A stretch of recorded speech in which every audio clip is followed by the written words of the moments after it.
प्रतिभा निकेतन व प्रज्ञा निकेतन शाळेचे जे माजी विद्यार्थी आहेत, बॅच 1993-94ची, त्यांनी आज सुनियोजित ठरून कार्यक्रम आज गेट टुगेदरचा ओम गार्डन येथे नांदेड येथे ठेवण्यात आलेला होता। या कार्यक्रमासाठी सर्व जे आता शिक्षक जे होते, जे हयात ते जवळपास मॅक्झिमम सर्व शिक्षकांना आम्ही इथं निमंत्रित केलेलं होतं आणि जे पण विद्यार्थी बाहेर गावाला आहेत, कोणी पुण्याहून, कोणी मुंबईहून, काही लोक फॉरेनहून पण आलेले आहेत, त्यांचं आम्ही इथं विशेष स्वागत व अभिनंदन करतो की आज आम्ही जे कार्यक्रम जे जवळपास 34 वर्षानंतर आम्ही हा कार्यक्रम गेट टुगेदरचा इथं नांदेडमध्ये ठेवण्यात आलो होतं। या कार्यक्रमाला भरपूर प्रतिसाद विद्यार्थ्यांनी दिलेला आहे। जवळपास 125च्या वर विद्यार्थी या कार्यक्रमासाठी उपस्थित राहिलेले आहेत।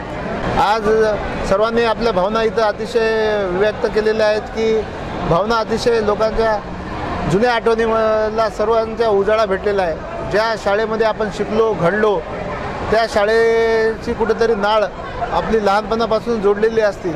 यामुळं आज या सर्व विद्यार्थ्यांना व सर्व गुरुजनांना व एकमेकांचं जे आपण म्हणतो लंगोट्या यार, हे भेटल्यामुळे अतिशय उत्साह व सर्वांचं रोमहर्षक असं वातावरण आज आता आहे। यानंतर संध्याकाळपर्यंत हे कार्यक्रम चालू राहणार। कार्यक्रम अतिशय सुंदर झालेला आहे। आमचे सगळे मित्र, बालमित्र आम्ही जमा झालो। आम्ही जवळपास आज 34 ते 35 वर्षानंतर जमा झाले, पण अजूनही सगळ्यांमध्ये तीच एनर्जी आहे। मुलं असो किंवा मुली असो, आमचे काही मित्र म्हणजे विदेशातनं पण आलेले आहेत आणि सगळ्यांना एक खूप अतिशय आनंद झालेला आहे।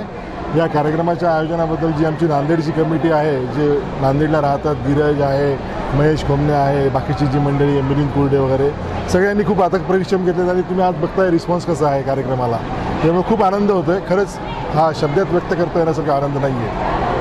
छान वाटतंय। जवळपास 30-31 वर्षानंतर आम्ही सगळे विद्यार्थ्यांनी एकत्र आलेलो आहोत आणि ह्याचा एवढा आनंद नाही। आज सगळे शिक्षकसुद्धा आम्हाला भेटले आणि आम्ही शाळेमध्ये जाऊन आलो। आजचा दिवस हा आमच्यासाठी खूप महत्त्वाचा आणि खूप अविस्मरणीय असा होणार आहे आणि आम्ही त्याचा अनुभव घेतोय। ज्यांनी संयोजकांनी हे सगळं अरेंज केलं त्यांना हॅट्स ऑफ आणि आम्ही सगळ्यांनी खूपच एन्जॉय केलेलं आहे। Thank you so much. मी पुण्याहून आलेली आहे, बरेच जण मुंबईहून आलेत, पुण्याहून आलेले आहेत, नांदेडचे लोकल बरेच जण आहेत। त्यांनी खूप जास्त मेहनत घेतली, कारण मुली लग्न होऊन सगळीकडे विखुरल्यानंतर त्यांना गोळा करणं हे फार मोठं टास्क होतं, जे ह्या इथल्या लोकल मुलींनी खूप चांगल्या पद्धतीने केलेलं आहे। कार्यक्रम खूप छान झाला। खूप वर्षांनंतर आम्ही सगळे भेटलो आणि आम्ही कधी बसनं गेलो नव्हतो शाळेत, पण आज पहिल्यांदा बसची फिलिंग काय असते, शाळेत कसं वाटतं, मज्जा, बसमध्ये मस्ती केली आणि आम्ही आमच्या शाळेत पोहोचलो।